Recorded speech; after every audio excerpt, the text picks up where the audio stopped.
Today, we're diving into the story of George Russell Jr., a guy who started as the class clown and ended as one of Bellevue's most unsettling figures. George was the kind of person who could charm his way through any crowd, blending in and gaining trust. But beneath the jokes and charm, there was a darkness simmering. One moment, he's making everyone laugh. The next, he's silently lurking beside someone's bed in the dead of night. This wasn't just a search for acceptance. George had a deeper, disturbing need for control. His friendly fixer role was a mask, hiding something far more chilling. Buckle up, because this story is darker and stranger than you'd expect. This is 10-Minute Murder.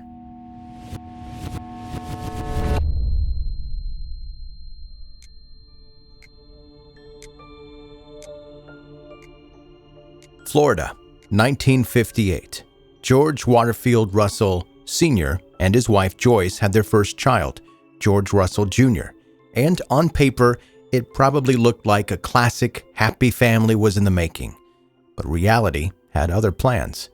Not long after George Jr. was born, Joyce decided she needed a fresh start, a different kind of life.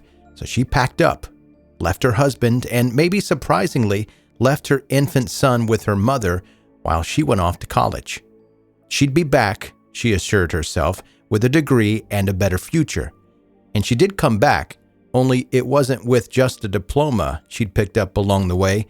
She'd returned with a new husband, a successful dentist, and a move to an upscale Washington neighborhood. For little George, though, it meant a life where he'd always been on the outside, part of his mother's life, but never really at its center. The dentist husband had money, so they upgraded to the affluent Mercer Island, Washington. George, now reunited with his mother, found himself one of the few black faces in this wealthy, mostly white neighborhood. But Joyce's fresh start didn't exactly mean a fresh start for George. With her attention on the new daughter she'd had with her new husband, George often felt like an afterthought.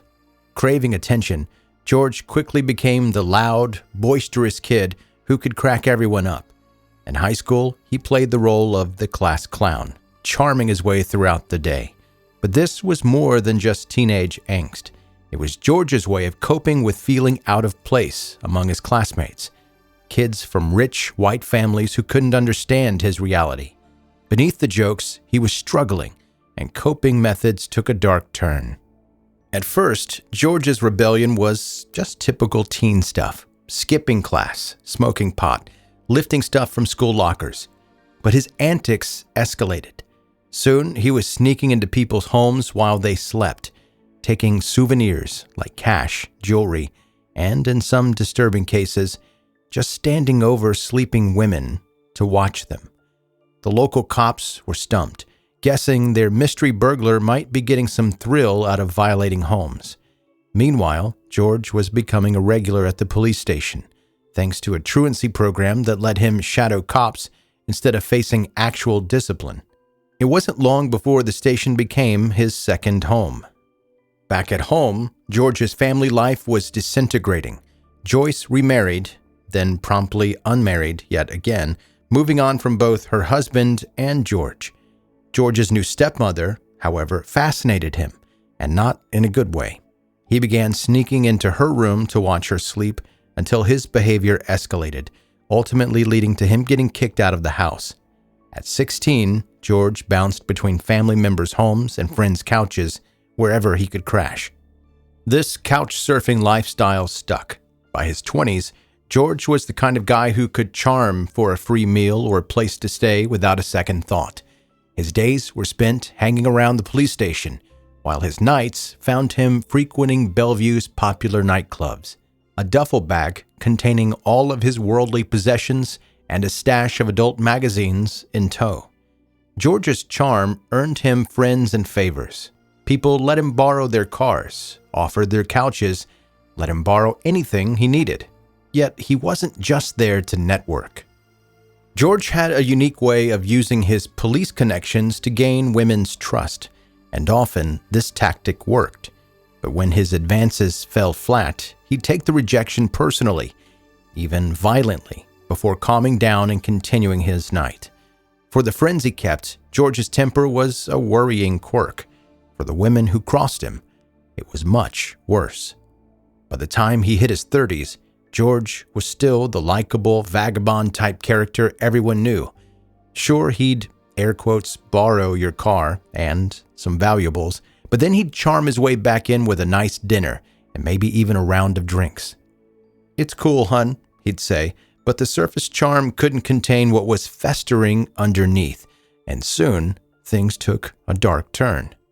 One night, after getting banned from a club for impersonating a cop, George snapped. Shortly afterward, 27-year-old Mary Ann Polarick went missing from a nightclub and was later found dead, beaten, and posed near a dumpster, nude, with a pine cone placed in her hands. It was a grim scene, carefully arranged. Not long after, 35-year-old Carol Bethe also disappeared. She was later discovered in her bed, beaten with her skull shattered, her body posed provocatively in red heels, and her shotgun, a former security measure, inserted inside her. The horror of her death was amplified by the fact that her daughter had reportedly seen someone lurking with a flashlight that night. A few weeks later, another woman, Andrea Randy Levine, was found in a similar state. Blood spattered her room, her body mutilated by over 200 knife wounds. She'd been staged in a grotesque display, a copy of More Joy of Sex clutched in her left hand, an intimate toy stuffed down her throat. Just like before, items were taken from each scene, rings and keepsakes that George would later give as gifts, tokens that eventually led the police right to him. George's downfall came when he gifted Randy's ring to a woman, telling her it was a Canadian street vendor's trinket. Semen, fibers, and hair tied him to the scenes of all three murders, with some evidence even found in a friend's truck he'd borrowed. Washington's first serial murder trial was a gruesome affair. Testimonies from George's friends painted a clear picture of his twisted mind. He'd saved newspaper clippings about his victims, called them skanky sluts, and bragged about how the cops would never catch him. It took the jury 22 hours to deliberate before they returned a guilty verdict on 3 counts of first-degree murder. George Russell Jr. received 2 life sentences plus 28 years, the final chapter for a kid who'd once wanted to make everyone laugh. And so George Russell Jr.'s story closes, though it's hard to say there's any satisfaction in it. From the start, his life seemed like one long domino chain of missed chances and twisted choices. He was a boy left behind, not once but repeatedly, looking for love in all the wrong places, then in all the wrong ways, and finally in ways that warped from simply sad to terrifyingly sinister. All his charm and bravado, traits that kept him afloat in school hallways and nightclubs, couldn't cover the fact that, at his core, George had become a man living a lie. What's disturbing is how many people welcomed George into their lives, seeing him as the funny, charismatic wanderer who just needed a hand. A couch here, a car there, maybe a coffee and a chat. People liked George, or at least thought they liked George. But in those quiet moments, in those tense rejections from women who weren't impressed by his borrowed cop status or his relentless charisma, George's veneer would crack. The anger beneath would boil over, often needing a friend to calm down before he could shrug it off and move on to the next conquest. But moving on meant something different for George. His strange fascination with people's bedrooms, his bizarre enjoyment of lurking over the beds of sleeping women, and his collection of trophies hinted at something far darker. People may have joked about George's quirks or his wayward lifestyle, but no one seemed to grasp the depth of his fixation, not until it was far too late. Now, George spends his days in prison, a permanent pause in a life that craved attention, sought approval, and eventually twisted into something unrecognizable. His story, in a way, is a warning of how unresolved pain, unchecked anger, and endless manipulation can spiral into something monstrous. You almost wonder if, in a different world, things might have gone differently for him. If a teacher, a friend, or his mother had truly seen him Maybe they could have helped break the cycle of abandonment and rejection that fueled his desperation. But that's not the world George lived in, and he didn't choose redemption when he had the chance. Instead, he chose a path that left a string of lives shattered, families broken, and an entire community traumatized. For all his clever lines, smooth talking ways, and bravado, he ended up exactly where his choices led him. Alone, confined, no one left to charm, and all the lies laid bare. There's no happy ending here, no neatly tied up resolution. George Russell Jr. is a man who fell so far off course that there was no way back. The boy who just wanted his mother's love became a man who left an irreversible mark of horror. Now, for the rest of his days, he faces a real reflection. A lifetime away from the clubs, the classrooms, and the people who thought they knew him. And that's all that's left. The quiet, unflinching weight of all that he's done, and the cold, hard reality that he can't charm his way out of this one.